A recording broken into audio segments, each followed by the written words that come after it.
Hello साथीहरु नमस्ते साथीहरु यो भिडियोमा आज हामी कुनै पनि भिडियोको वाटरमार्कलाई सजिलैसँग कसरी रिमुभ गर्ने त त्यसको विषयमा पूर्ण जानकारी पाउने छ।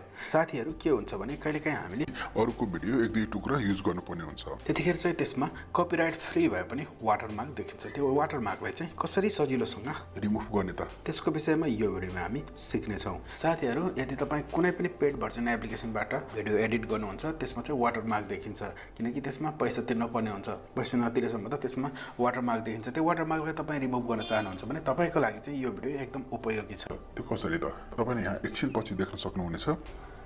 साथीहरु अब हामी भिडियो सुरु गरौँ त।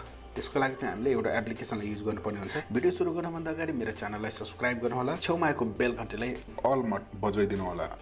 आउनुहोस् अब भिडियो सुरु गरौँ। त्यसको लागि चाहिँ तपाईलाई एउटा एप्लिकेसन डाउनलोड गर्नुपर्ने हुन्छ। सबैभन्दा पहिला त तपाई प्ले स्टोरमा जानु होला। प्ले स्टोरमा गएर तपाईले यहाँ एउटा एप्लिकेसनलाई सर्च गर्नु होला, रिमुभ लोगो टाइप गरेर। त्यसपछि तपाईले यहाँ थुप्रै यस्तो खालको एप्लिकेसनहरु देख्न सक्नुहुन्छ। मैले चाहिँ यहाँ 2 नम्बरमा रहेको रिमुभ 8 वाटरमार्क यो एप्लिकेसनलाई मैले डाउनलोड गरिसकेको छ। अहिले चाहिँ म डाउनलोड गर्दिन, तपाईले बस डाउनलोड गर्नुपर्ने हुन्छ।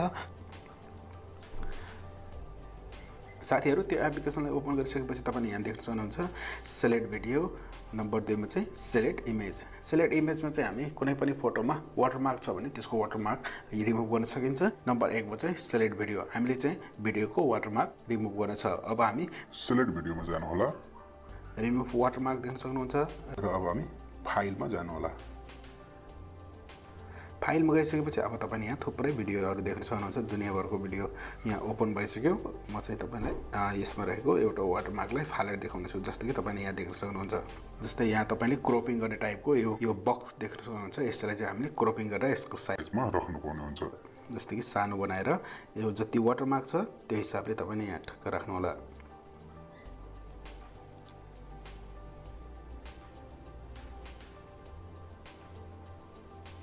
सानो बनाएर मैले जति वाटरमार्कको अप्सन छ त्यत्रै बनाए यो बक्सलाई। यदि तपाई त्यो भिडियोमा दुईटा वाटरमार्क छ भने दुईटालाई पनि एकैचोटी रिमुभ गर्न सक्नुहुन्छ। त्यसको लागि चाहिँ तपाईले यहाँ प्लसको अप्सन देख्न सक्नुहुन्छ। तल प्लसको अप्सन देखेपछि तपाईले अर्को बक्सको अप्सन यहाँ खुल्छ। यसलाई तपाईले जता पनि मिलाएर यसरी राख्न सक्नुहुन्छ। ओके, यति गरिसकेपछि अब तपाईले यसलाई चाहिँ यहाँ माथि सेभको अप्सनमा क्लिक गर्नु होला। सेभको अप्सनमा क्लिक गरिसकेपछि यहाँ एकैछिनमा यसरी रिमुभ हुन्छ। भिडियो जति लामो छ त्यति नै टाइम लिनेछ तपाईको, र तपाईको यहाँबाट डाइरेक्ट तपाई मेसेन्जरमा शेयर गर्न सक्नुहुन्छ, युट्युबमा, फेसबुकमा, ट्विटरमा, जीमेल, इमेल सबैतिर तपाईले शेयर गर्न सक्नुहुन्छ। तपाईले त्यसपछि यो ओके भइसकेपछि यहाँ राइटको अप्सन छ त्यसमा क्लिक गर्नु होला। अब यो तपाईको सेभ भइसक्यो। अब माई ग्यालरीमा जानु होला, त्यसपछि ओपन गर्नु होला। यहाँ तपाईले देख्न सक्नुहुन्छ। म प्ले गर्छु यो भिडियोलाई, देख्न सक्नुहुन्छ नि। यहाँ तपाईले वाटरमार्क देख्न सक्नुहुन्न। अब यो रिमुभ भइसक्यो। यसरी तपाईले कुनै पनि भिडियोको वाटरमार्कलाई रिमुभ गर्न सक्नुहुन्छ। साथीहरु तपाईलाई यो भिडियो कस्तो लाग्यो? यदि तपाईलाई यो भिडियो राम्रो लाग्यो भने प्लिज लाइक गर्नु होला, च्यानललाई सब्स्क्राइब गर्नुभएको छैन सब्स्क्राइब गर्नु होला। सधैँ खुसी रहने गर्नुस्। फेरि भेटौँला।